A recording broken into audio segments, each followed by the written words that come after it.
The fall of Hindu Shahi Dynasty is a story of both tragedy and resilience, etched into the archives of history with equal parts of valor and loss. At the heart of this saga lies the tale of Trilochanapala, the last Shahi ruler, a king who from the moment he ascended the throne faced the weight of a collapsing empire. His kingdom ravaged and lost did not dishearten him. Instead, he forged a new realm with his own hands, even daring to challenge the unstoppable force of his time, Mahmud of Ghazni. His bold attempts to reclaim what was lost, even in the face of overwhelming odds, stands as a testament to his indomitable spirit. Though he fell, his legacy endured not just in the bloody battlefields, but in the survival of Hinduism within India's borders and the defiant North Indian confederacy that rose to stand against Mahmud's successors, ultimately leading to the annihilation of Salar Masood and his forces.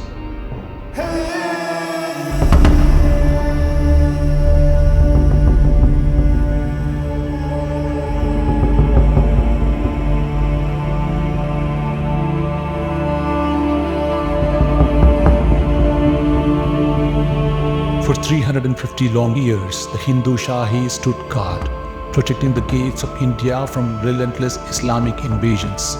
But their end came swift and brutal. Within a mere 40 years, the once mighty Shahi empire had crumbled into nothingness. Jayapala Deva, the last king to taste the true power of Shahi rule, witnessed the beginning of the end. His son Anandapala took the reins at a time when aggression and strategy were needed the most. Yet Anandapala, though honorable and thoughtful, would not stop the inevitable. He held the kingdom's borders firm, but the empire's wealth was pillaged time and again by Mahmud's raids, which were at the time more about plunder than permanent conquest. Even Mahmud himself stretched thin.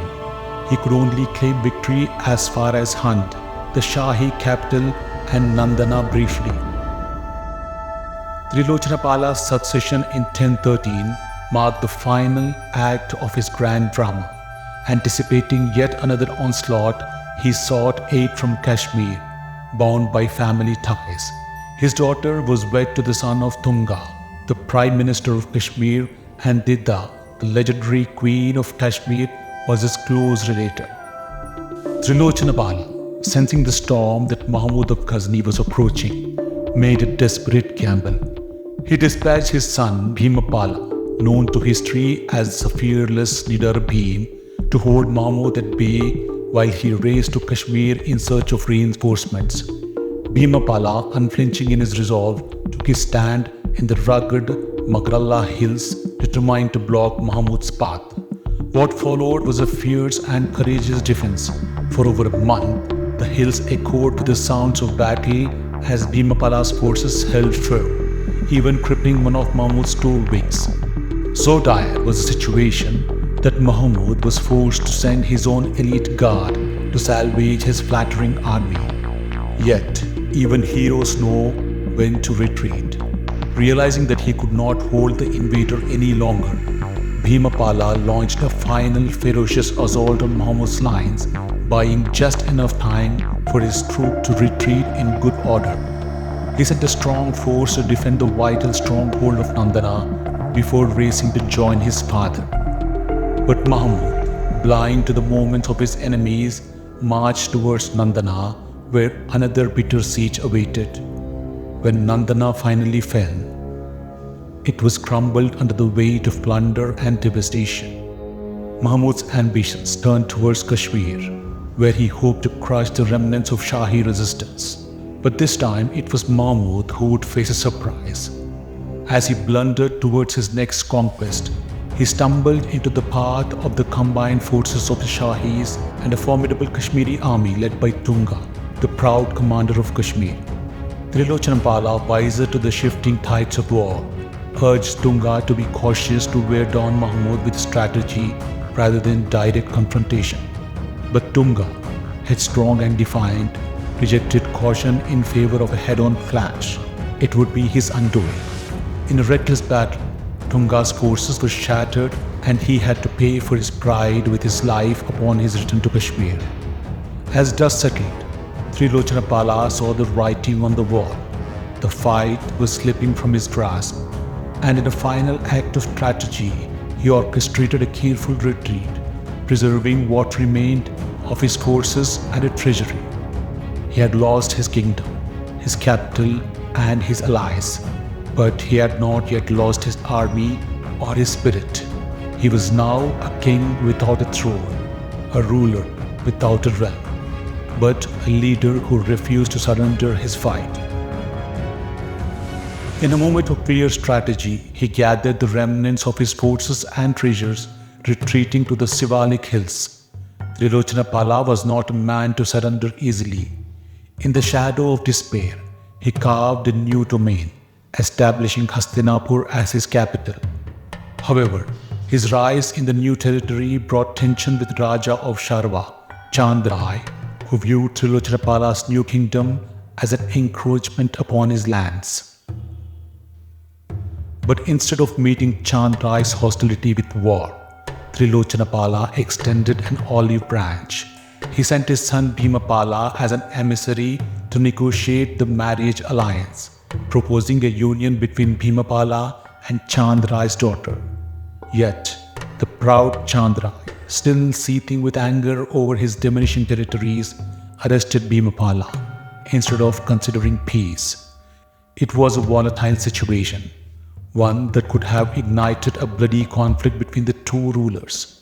Yet, Trilochanapala, ever the strategist, refrained from retaliation. His patience paid off as Chand Rai gradually came to understand the wisdom of the proposal. The marriage took place, binding two houses in alliance, and Trilochanapala's dominions now extended as far as Jhelum River. Just as fragile peace was forged, Mahmud erupted into the mainland of India once more, determined to crush any resistance in his path. Mahmud advanced with fury. Chand Rai, now a father-in-law of Bhimapala, decided to make a stand. However, Bhimapala, recognizing the futility of facing Mahmud's overwhelming force, urged Chand Rai to abandon his fort and retreat. Chand Rai agreed, and when Mahmud arrived, he found nothing but an empty, abandoned fort. Enraged by this defiance, Mahmud quickened his pace, intent on capturing Chand Rai. Though he failed to catch him, Mahmud continued his rampage, raiding Kannauj. Mahmud swept through Mathura and other cities, plundering as he went, before finally returning to his capital. Mahmud of Ghazni, ever vigilant and wary of the brewing resistance in India, received troubling intelligence. A counter-invasion was being organized from the Ganga plains. The threat, though vague, was real, and Mahmud could not afford to let it gain momentum. Yet, the invader was a mystery. Who was leading the bold offensive against his territories? What he didn't know was that Trilochanapala, the defiant Shahi king who had resisted him for more than a decade, was behind the audacious plan. Trilochanapala had secretly approached the Chandela king Vidyadhara to forge an alliance and launch invasion deep into Mahmud's dominions. With the promise of support from Sharva and Kashmir, the stage was set for what would have been a decisive blow against the Ghaznavid Empire. Yet, when Mahmud reached Ganga region, he found Trilochanapala not in formation for battle, but retreating. It seemed as if the once proud king was fleeing, his forces no match for the might of Mahmud's army. Mahmud gave chase, determined to end the fight once and for all. And then, without warning, Trilochanapala stopped. The Shahi king turned to face his enemy, offering battle in the final act of defiance. The battle that ensued was brutal.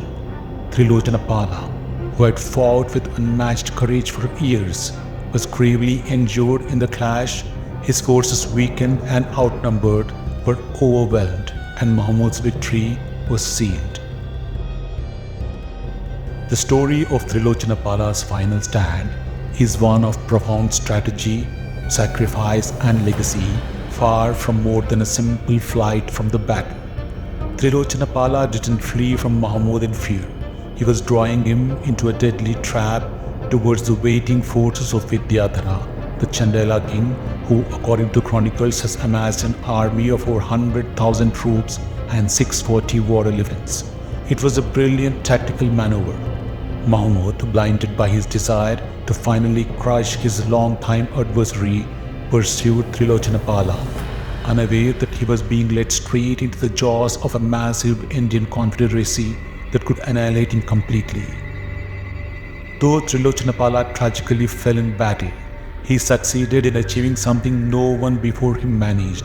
He united the fractured Indian kingdoms into a powerful confederation, bound by a common cause to stop Mahmud of Ghazni.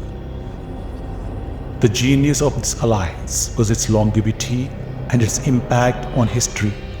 Mahmud, after realizing the scale of the threat and his vulnerable position, extended too far from his supply lines and faced an enemy that could utterly destroy him, had no choice but to negotiate a hasty peace with Vidyadhara.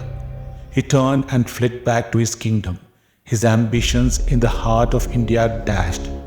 It was the same confederacy that later forced Mahmud to flee through the treacherous deserts after his infamous raid of Somnath. And it was this confederacy that ultimately destroyed his nephew Salar Masood and pushed back the Islamic tide across the Indus, halting their advance for the next 150 years.